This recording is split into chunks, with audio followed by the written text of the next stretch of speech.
So you should think about controlling your investment instead of owning them.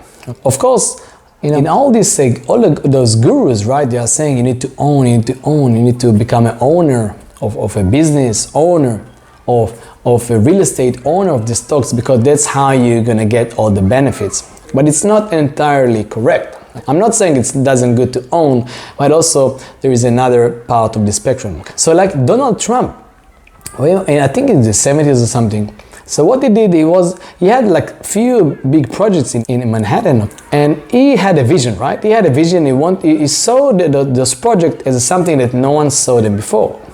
But if he would go and just purchase it outright, even with a bank, actually first he didn't have the money.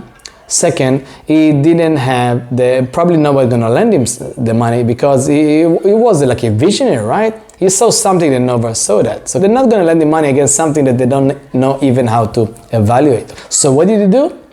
He used something called option contract. So he put a property on an option period. I don't know, maybe it was 12 or 24 months, and just pay a small fee.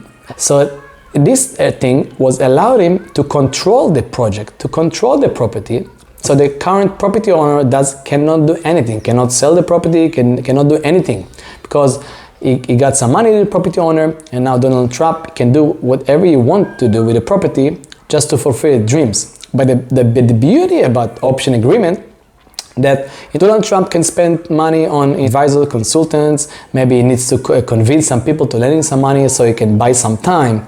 But if after 6 or 7 or 8 months, he see that it doesn't go well as it is thought it is going to go well, and he's going to say to himself, no, I'm not going to do it. So he could do it. He didn't commit to buy the property. In option, you say, I want to buy, but I don't have the obligated to buy. So I'm looking to buy this property, but I'm not obligated to do it. So that's how you actually control this project. And if everything went as you want to do it, you're just going to go ahead and complete and close on this project. Also the banks, right? Think about banks, okay? If you're going to any major capital city or any big cities, well, the top buildings, all you can see is just banks' names, right? Citibank, Mercury Bank, Bank of America, all this kind of bank, right? But why is that? Why the banks are so wealthy? Because the banks, they're not developers. The bank, they're not doing subdivision. The bank, they're not doing Airbnb or rentals, all this kind of stuff. They don't invest in the stock market. The bank wants to control assets. That's what they do. They know how to control assets with the right paperwork. So someone else is going to do all the hard work.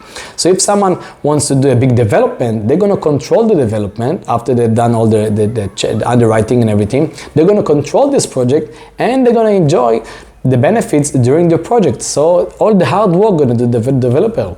Again, if someone wants to buy something for the long term, they're going to only control the property with a loan, right? So they're going to control the property, and again, they just want to get the benefits. Sometimes they sell those loans, and sometimes the person is buying their loans from banks, okay? So that's how it works, but we can talk in another video. So how banks, originate loans, and then they sell it on the secondary market to hedge funds or investors, okay?